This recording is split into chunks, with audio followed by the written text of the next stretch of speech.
What's up guys, welcome back to the channel. Today in for a review, we've got Justice League on 3D Blu-ray.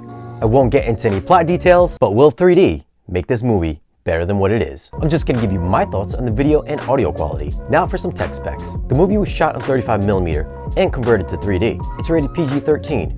Runtime is 120 minutes.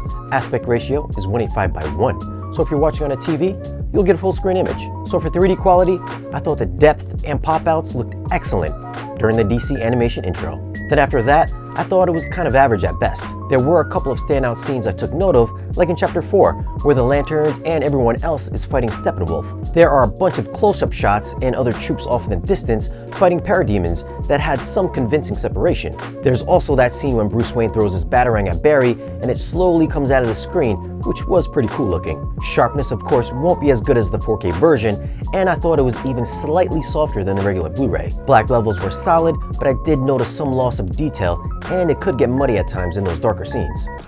Yeah. Something is definitely bleeding. Audio on the 3D version is done in DTS HD 5.1, so no immersive mix on yet another 3D release. Now, coming from the Atmos mix on both the 4K and regular Blu-rays, this was a huge disappointment. But for being only a 5.1 track, discrete sounds were placed accurately in the sound field, and soundstage had a nice wide presence up front. Bass levels went just as low as the Atmos mixes, so your subs will get a nice workout.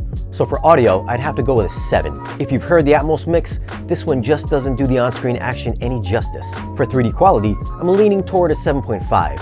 I had high hopes for this coming off watching Thor Ragnarok in 3D, but this movie comes nowhere near the level of visual depth. I also thought the sharpness was a little bit on the softer side. Now, if you had to choose which version to watch, 4K or 3D, I think it's pretty clear 4K wins hands down, at least in my eyes. Now, if you're interested in picking up this disc, I'll leave a link in the description down below. By using those links, it helps out the channel, which helps us bring you more content like this. Be sure to give us a thumbs up if you enjoyed the video. Check out our social media links down below. And if you're new to the channel, hit that subscribe button. We'll see you guys again in the next one.